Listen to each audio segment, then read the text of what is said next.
Bom dia para boa tarde, colegas internautas do Facebook, YouTube, Twitter. Aqui Marcos Valério Rocha em nosso canal Aclarando Caminhos em Casa. Também algumas páginas de WhatsApp, algum grupo, me acompanha e me vê. E mais precisamente alguns familiares, né?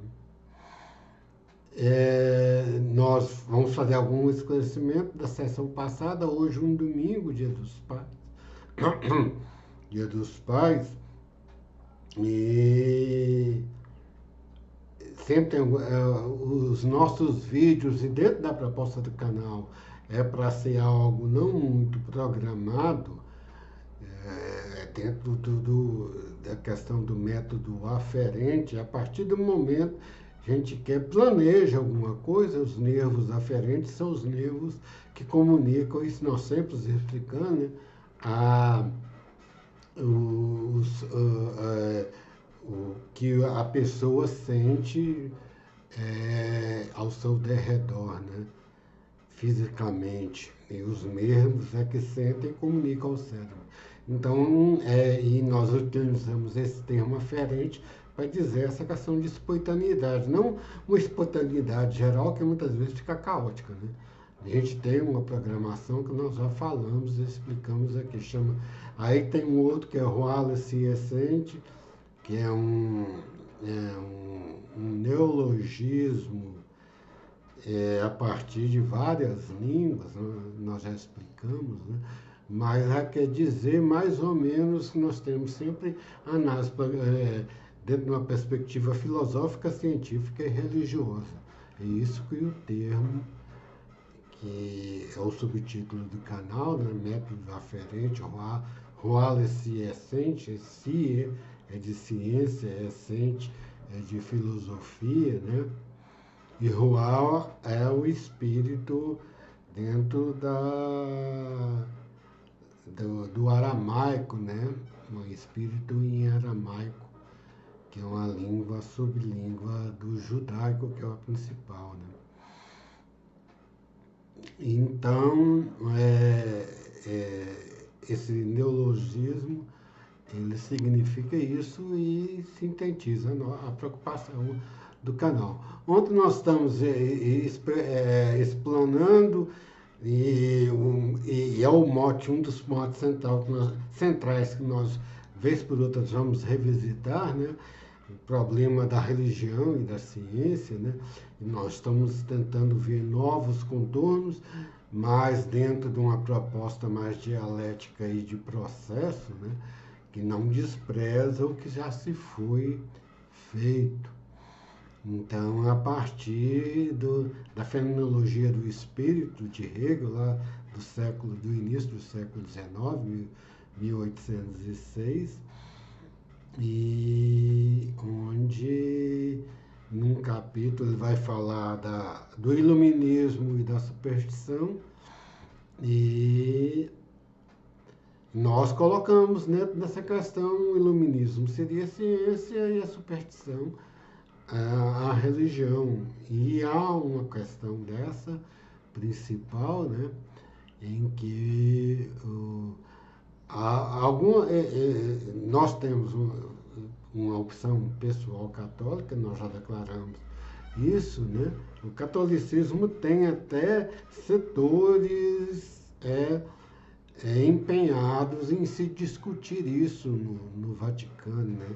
O Vaticano, como um Estado, né? Ele tem setores científicos que analisam dentro da perspectiva religiosa. Então, já tem essa perspectiva de diálogo, né? Mas, no sentido geral, a ciência não gosta da religião e trata como superstição. E, mas isso aí é só para explicar mais ou menos. E a terminologia que nós fizemos uma crítica à ciência, né? Na questão, aí dentro do que nós estamos vendo da fenomenologia, na fenomenologia Hegel fala em transformar a substância em sujeito, isso foi feito dentro da sua proposta a partir de uma questão de visão histórica, né? A história é uma teofania, uma manifestação do espírito do sujeito e cristão. Alguns não gostam, né? Principalmente Marx estudou, absorveu muita coisa de Hegel e desprezava esse lado, então essa ala não gosta.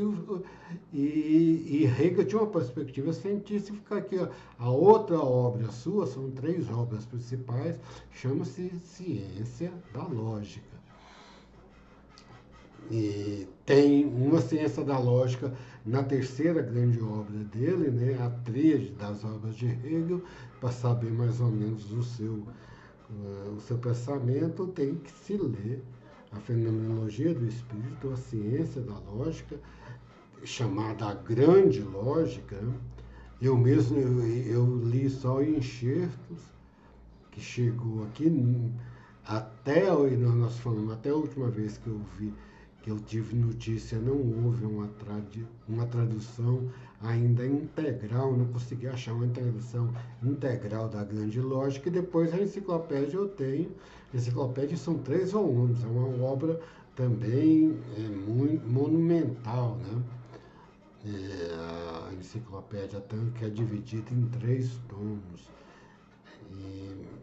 E é um trabalho louvável pelo empreendimento que se pretendeu fazer, que era para ser um resumo do seu sistema, mas é maior até, né? Talvez a maior obra dele é a Enciclopédia das Ciências Filosóficas.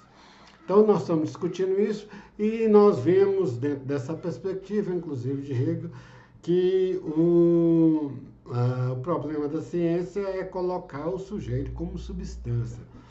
A substância na filosofia, o esclarecimento que nós queremos fazer aqui, é que significa algo maior, né? Um substrato primordial. E é difícil separar substância de essência, né? Mas a substância que nos veio, que ficou popular, é a substância físico-química.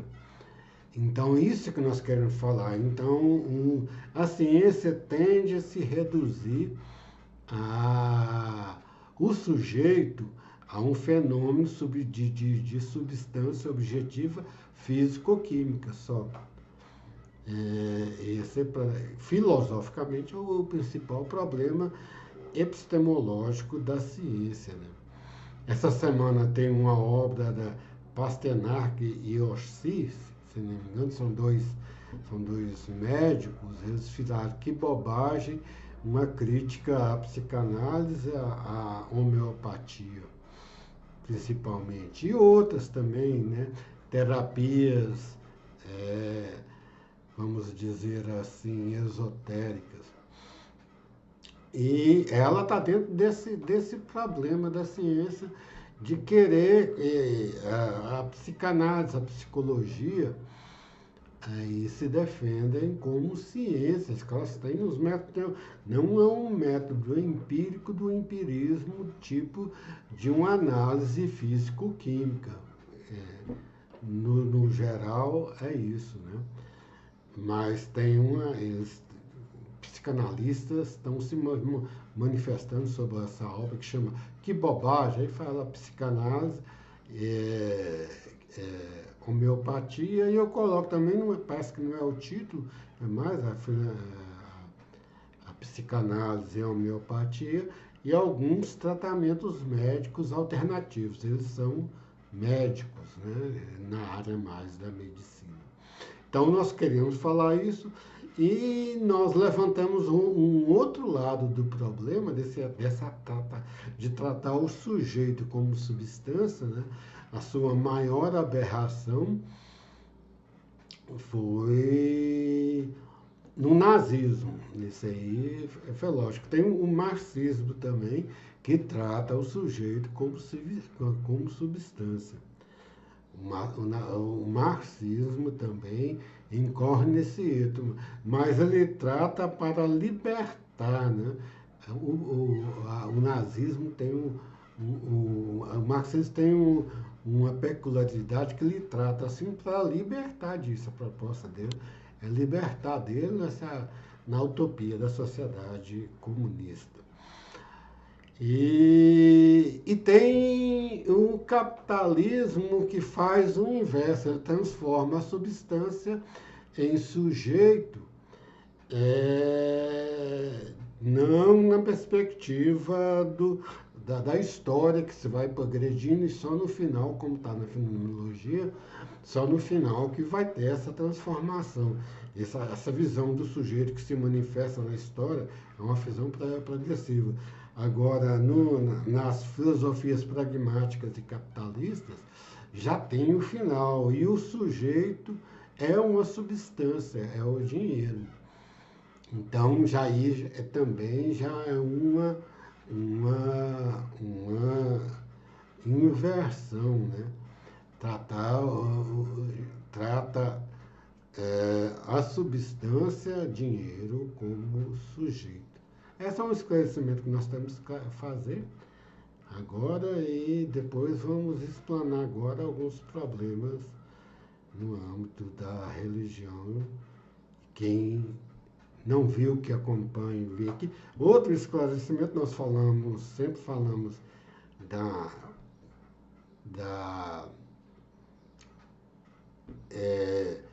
colocar o tempo dentro da liturgia. Nós falamos do 18º, nós estamos entrando na 10ª semana, nós falamos da 17ª semana ontem, sábado, mas era o final da 18ª semana. Nós estamos na 19ª. Boa tarde a todos.